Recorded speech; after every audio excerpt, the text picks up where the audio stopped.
el día de hoy hablaremos sobre la discapacidad motriz. Utilizaremos como fuente el Manual para Inclusión de Niños con Discapacidad de Rita Romanovsky, Editorial Trillas. La discapacidad motriz es una alteración de la capacidad de movimiento que se ve reflejada en las funciones de desplazamiento, manipulación o respiración y que influye además en el desarrollo personal y social de la persona. Hablamos de discapacidad motriz cuando hay una alteración en los músculos, huesos o articulaciones, o bien cuando hay un daño en el cerebro que afecta el área motriz e impide a la persona moverse de forma adecuada o realizar movimientos finos con precisión. La discapacidad motriz se puede clasificar en física o asociada a un daño neurológico.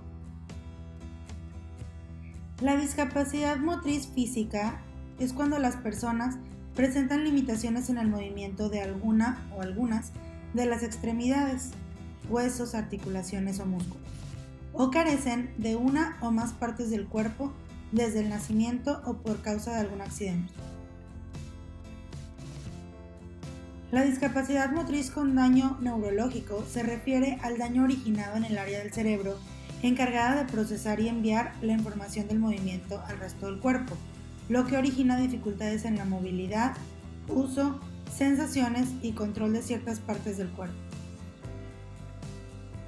Las personas con discapacidad motriz, en especial aquellas que están asociadas a un daño neurológico, pueden presentar algunas dificultades como trastornos del sueño, infecciones en las vías respiratorias, epilepsia, dificultades visuales, agudeza visual, enfocar objetos, movimientos involuntarios y estrabismo.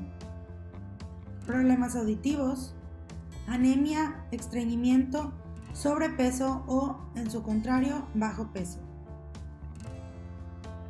Existen factores de riesgo durante el embarazo. Por ejemplo, que la edad de la mamá durante el embarazo sea de menos de 20 o de más de 30 años. Desnutrición de la mamá durante el embarazo. Hospitalizaciones de la madre durante el embarazo.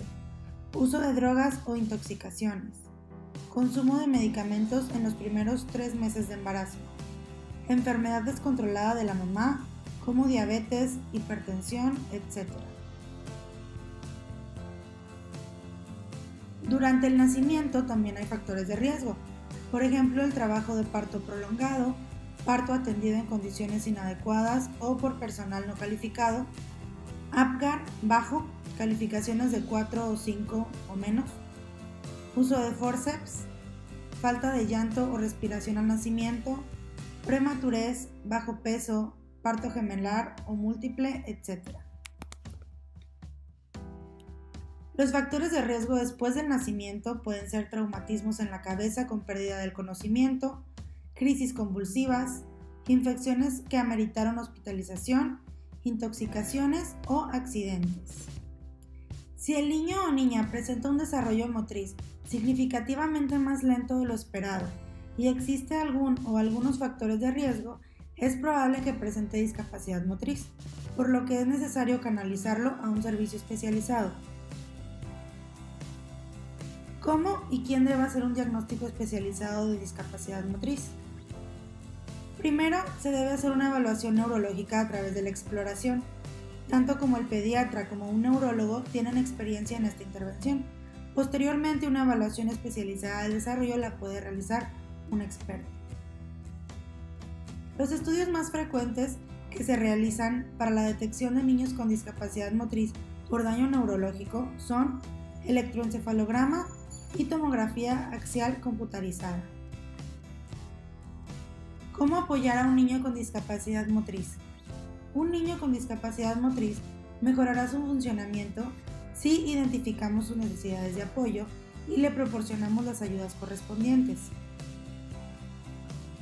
Para desplazarse puede utilizar bastón, andadera, muletas, silla de ruedas y es importante eliminar los obstáculos para la accesibilidad, por ejemplo, poner rampas o tener una persona que los apoye.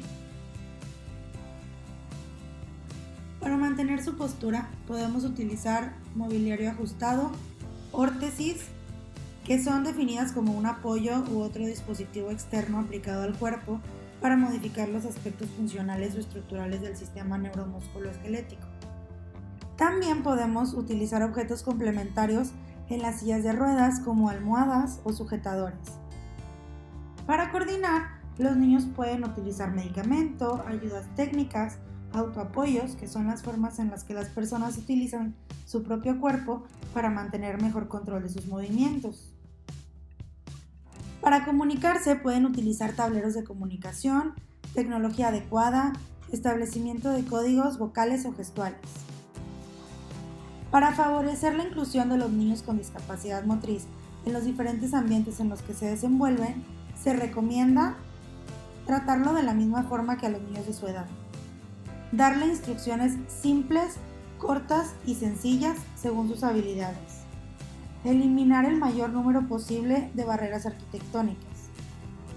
No subestimar sus capacidades y habilidades. La sobreprotección puede desmotivar y afectar su autoestima.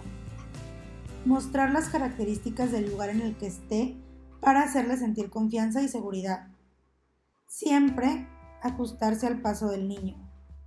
Recuerde que apoyar significa facilitarle la realización de actividades, no hacerla por ellos. El niño debe explorar las zonas del lugar y estudiar cómo se le puede facilitar el acceso, ya sea con su silla de ruedas, andadera, con ayuda de otra persona. Cuando los niños utilizan silla de ruedas, lo primero que hay que hacer es preguntarle si quiere ayuda.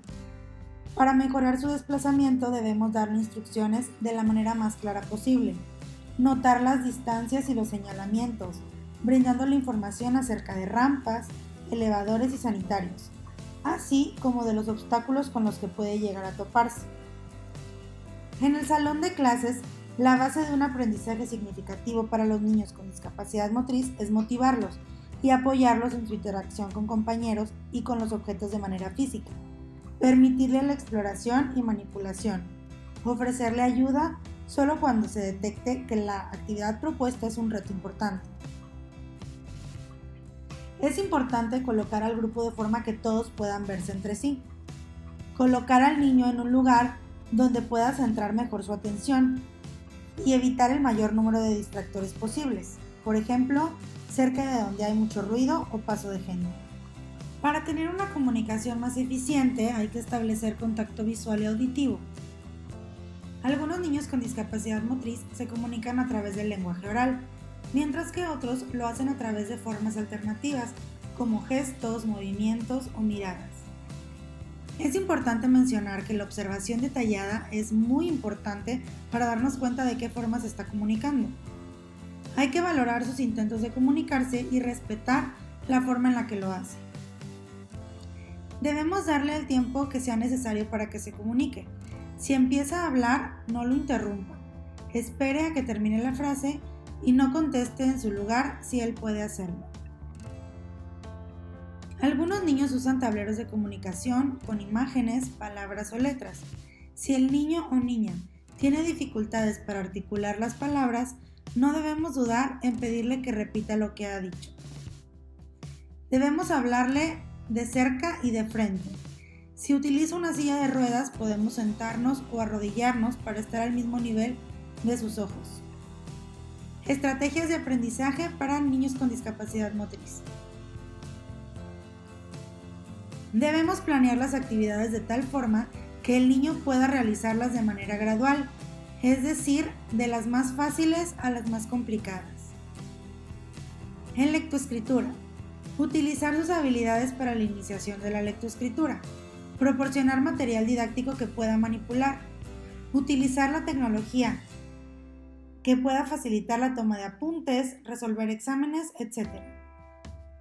Usar computadora con mouse adaptado, pantalla táctil, tabletas y teclado adaptado. Facilitar la lectura en un atril. Adaptar los cuadernos de trabajo, agrandarlos o usar cartulinas. Para la escritura, utilizar lápices gruesos, sellos, etiquetas, plantillas, etc. Para matemáticas. Al igual que con lectoescritura, debemos ofrecer material que el niño pueda manipular fácilmente. proyectar conocimientos de manera que tengan un uso práctico en la vida, partir de lo concreto a lo abstracto, plantear problemas vinculados a situaciones cotidianas, dar más importancia a los conocimientos que a la forma en la que los expresa, elaborar tableros de comunicación con elementos matemáticos en los que el alumno pueda señalar su respuesta. Acuda a los maestros especialistas para que en conjunto puedan realizar el material. En educación física es muy importante fomentar la participación e integración social. Debemos a toda costa evitar que los niños se queden inactivos o como objetos observadores pasivos. Hay que fomentar su participación, puede ser tal vez como asistente de entrenador en caso de que no pueda realizar alguna actividad. Consejos para la familia. Para el diagnóstico. En cuanto sospeche o observe alguna irregularidad en el desarrollo del niño, hay que acudir a valoración médica. Contacte con otras familias con hijos con discapacidad motriz para que puedan compartir aspectos prácticos de la vida diaria en cuanto a alimentación, desplazamiento, higiene, etc. En caso de experimentar situaciones emocionales intensas o incontrolables, es recomendable buscar ayuda en servicios de psicología, psiquiatría, etc. La actitud de la familia es fundamental. Recuerde tratarlo de acuerdo a su edad y evitar infantilizarlo. Gracias. Suscríbete, no te pierdas nuestros videos y sigue aprendiendo en Minder.